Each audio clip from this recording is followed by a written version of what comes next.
ডাকছে পাহাড়, ঝর্ণা, নদী, বাড়িতে থেকে করবোটা কি? ইচ্ছে হলো ঘুরতে যাব, উইকেন্ডটা কাটবে ভালো। মনের মতো জায়গা, তাই সবাই মিলে যেতে চাই। সকাল থেকে বাড়ছে গরম, বাইরে আজ যাওয়া বারণ। প্রকৃতির এই তপ্ত দিনে ছুট দিলাম আপন মনে।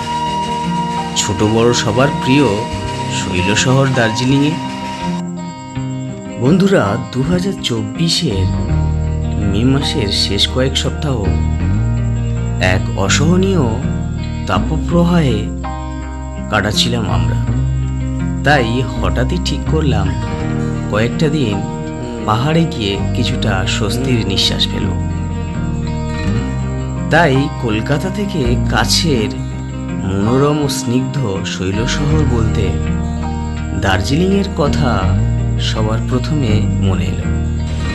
ঠিক করলাম কলকাতার এসপ্ল্যানেড থেকে শিলিগুড়িগামী বাসে করে দার্জিলিং যাব। মে মাসের 23 তারিখ রেড বাস অ্যাপস থেকে টিকিট কেটে এনবিএসটিসি সরকারি বাসে উঠে পড়লাম আমরা। দুপুর 3:10 এসপ্ল্যানেড থেকে আমাদের বাসটি ছেড়ে দিল। এরপর শিয়ালদাহ হয়ে দমদম এয়ারপোর্ট পেরিয়ে উত্তর 24 পরগনার মধ্য দিয়ে নদিয়ার কৃষ্ণনগর সিটিতে প্রায় 3.5 ঘন্টা পর একটা বড় ধাবাতে আমাদের প্রথম স্টপেজ দেওয়া হলো। প্রায় 4 ঘন্টা পর উত্তর দিনাজপুর জেলার ডালখোলাতে আমাদের দ্বিতীয় স্টপেজ দেওয়া হয়েছিল রাতের ডিনার সেরে নেওয়ার জন্য। প্রায় 30 মিনিট পর বাস ছেড়ে একেবারে শিলিগুড়ির তেনজিং নোরগে বাস স্ট্যান্ডে এসে পৌঁছালাম আমরা ভোর 3টের সময়। প্রায় 2.5 ঘন্টা কাটিয়ে 5:30 একটি টাটা সুমো রিজার্ভ করে বেরিয়ে পড়লাম দার্জিলিংয়ের উদ্দেশ্যে। সবাই মিলে ঠিক করলাম কয়েকটা ভিউ পয়েন্ট দেখতে দেখতে মিরিক হয়ে আমরা দার্জিলিং পৌঁছাব। এই শিলিগুড়ির বাস স্ট্যান্ড থেকে মিরিক হয়ে দার্জিলিং যাব বলে আমাদের কাছ থেকে 4,000 টাকা গাড়ির ভাড়া হিসাবে নিয়েছিল। রাস্তা ধরে সমতলে থাকা চা বাগান, সেনাবাহিনীর প্রশিক্ষণ ক্যাম্প, নদীর ওপর সংকীর্ণ ব্রিজ দেখতে দেখতে এগিয়ে চলেছি পাহাড়ের দিকে। দূরে তখন পাহাড়ের চূড়াগুলো চোখের সামনে অসাধারণ মহিমায় ভেসে আসছিল।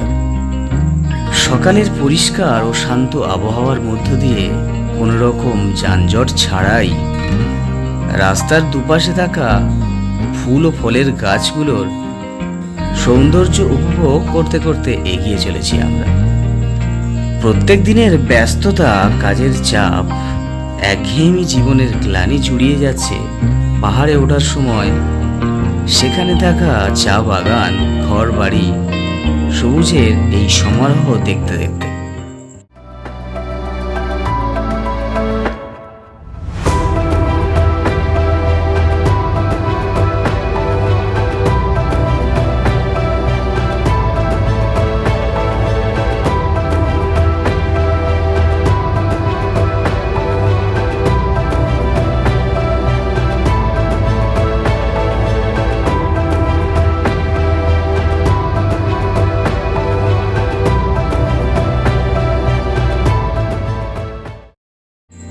প্রকৃতির এই অসাধারণ রূপ দেখতে দেখতে আমরা পৌঁছে গেলাম মিরিক শহরে। চারপাশে পাহাড়ে ঘেরা ও পাইন গাছের জঙ্গলের মধ্যে নিস্তব্ধ লেক আমাদের স্বাগত জানালো। সকাল 7টার মধ্যেই আমরা যেহেতু লেকে চলে এসেছিলাম, তাই পর্যটকদের ভিড় তেমন ছিল না। আমরা হাঁটতে হাঁটতে লেকের উপরে থাকা কংক্রিটের ব্রিজের দিকে এগিয়ে চলেছি। কিছুটা দূরে থাকা পাইনের সারি দেখতে দেখতে ব্রিজের উপর দিয়ে লেকের শান্ত জলধারায় সূর্যের আলোর ছটায় চারিদিক অসংখ্য মণিমুক্তর মতো ঝলমলে রোদ দেখতে পেলাম। পাহাড়ের গা ঘেঁষে থাকা পাইন গাছের সারি দেখতে দেখতে লেকের এক পাশটা কিছুটা ঘুরে বেড়ালাম আমরা। লেকের ধারে থাকা আস্তাবল ও বেশ কিছু সারমেয়র সঙ্গে অনেক ছবি তুললাম আমরা। সকালের সোনালি রোদের মিষ্টি ছোঁয়ায় পাহাড়ের ধাপে ধাপে তৈরি হওয়া বিভিন্ন গ্রামের পরিচ্ছন্ন স্নিগ্ধ উজ্জ্বল দৃশ্য মনকে আশ্চর্য শান্তি দিচ্ছিল। স্থানীয় বসবাসকারী মানুষদের প্রাতঃভ্রমণের সাক্ষী হয়ে রাস্তার দুধারে থাকা পাহাড়ি রং বেরঙের ফুল গাছের অপূর্ব দৃশ্য দেখতে দেখতে বেশ কয়েক সপ্তাহ ধরে চলতে থাকা তীব্র গরমের থেকে স্বস্তি পেয়ে এক অনাবিল আনন্দে মনটা ভরে গেল।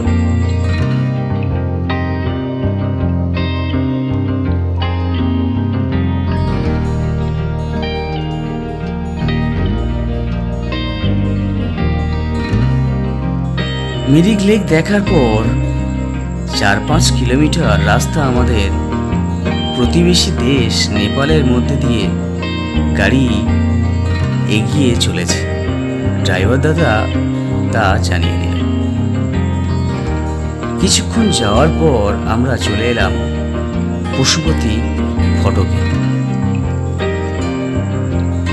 আমাদের ড্রাইভার দাদা জানালো এখান থেকে বৈধ অনুমতিপত্র থাকলে নেপালের অভ্যন্তরে যাওয়া যাবে। প্রথমবার দার্জিলিং ঘুরতে এসে আমরা পায়ে হেঁটে নেপালের পশুপতি মার্কেট ঘুরে দেখেছিলাম, তবে এবার সময়ের জন্য আর যাওয়া হলো না। আমরা এখন সীমানা ভিউ পয়েন্টে চলে এসেছি, যেখান থেকে নেপালের দুটি গ্রামের সুন্দর দৃশ্য দেখতে পাচ্ছি। এখান থেকে দেখতে পাওয়া সবথেকে উঁচু পাহাড়টি হলো সান্দাকফু। আমরা এখন চলে এলাম আমাদের পরবর্তী ভিউ পয়েন্ট পাইন গাছের জঙ্গল তথা লেপচা জগতে।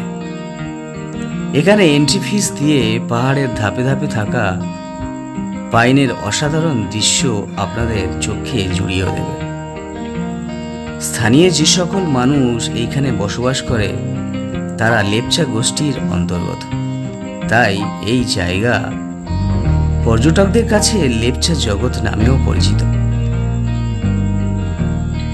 দার্জিলিংয়ে বেশ কিছুটা সময় আমরা কাটাবো বলে এই লেপচা জগতে খুব বেশি সময় আমরা ছিলাম না, শুধু পাইনের জঙ্গলে কিছুটা সময় কাটিয়েছি মাত্র। পাইন গাছের অপূর্ব দৃশ্য দেখতে দেখতে পৌঁছে গেলাম আমরা ঘুম স্টেশনের কাছে। পিক সিজন থাকায় অসংখ্য পর্যটকরা দার্জিলিংয়ের উদ্দেশ্যে এই সময় যাচ্ছিল। ঘুম স্টেশন থেকে 8 কিলোমিটার দূরে থাকা দার্জিলিংয়ের মূল শহরে পৌঁছাতে বেশ কিছু সময় গাড়ির মধ্যেই জ্যামে আটকে থেকে কাটাতে হলো। অবশেষে প্রায় বেলা 11:30টার সময় দার্জিলিং টয় ট্রেন রেলওয়ে স্টেশনের কাছে আমরা পৌঁছালাম। গাড়ি থেকে নেমেই সঙ্গে সঙ্গে হোটেল বুকিংয়ের জন্য বেশ কয়েকটি হোটেলে পায়ে হেঁটে দেখতে গেলাম আমরা, কিন্তু বেশিরভাগ হোটেলই হাউসফুল ছিল। এবারে প্রায় হঠাৎ করেই দার্জিলিং ঘুরবো বলে ঠিক করেছিলাম, তাই আগে থেকে হোটেল বা হোমস্টে বুক করার সুযোগ পাইনি আমরা, কিন্তু কোথাও একটা বা দুটোর বেশি রুম আমরা পাচ্ছিলাম না।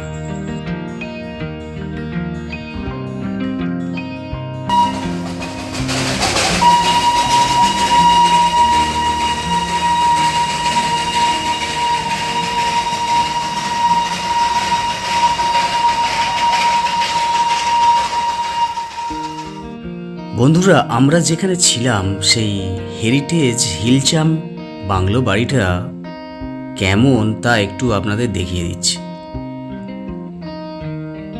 এই হলো ফ্রন্ট গেট ও রিসেপশন।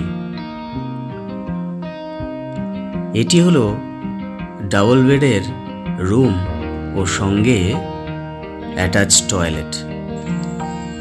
অন্যান্য হোটেলের থেকে একটু বড় রুম হওয়ায় বাধ্য হয়ে 5,000 টাকায় পার ডে হিসাবে বুক করে এই ভয়ঙ্কর পরিস্থিতি থেকে 3টে পরিবারকে সাময়িক স্বস্তি দিলাম আমরা। তা না হলে হয়তো দার্জিলিং স্টেশনেই আমাদের রাত কাটাতে হতো। সবাই একটু বিশ্রাম নিয়ে সন্ধ্যের দিকে ম্যাল রোডের দিকে ঘুরতে গেলাম। রাস্তায় তখন অসংখ্য পর্যটকদের ভিড়, যা দেখে আপনারা অবশ্যই অনুমান করতে পারবেন মে মাসের শেষ উইকেন্ডে দার্জিলিংয়ে হোটেল ও লজগুলির রুমের যে ক্রাইসিস তার বাস্তব ছবি। বন্ধুরা, আপনারা যারা মে মাসের পিক সিজনে দার্জিলিংয়ে আসতে চান, আপনারা অবশ্যই অনলাইনে হোটেল বা হোমস্টে বুক করে তবেই আসবেন। তা না হলে আমাদের মতোই বিপদে পড়বেন। ভিডিওটা যাতে অনেক বড় না হয় তার জন্য আমরা কয়েকটা পর্বে আপনাদেরকে পুরো দার্জিলিং ও কার্সিয়াংয়ের অনেক মিক্স পয়েন্ট ঘুরতে যাওয়ার অসাধারণ মুহূর্তগুলো দেখাতে থাকব।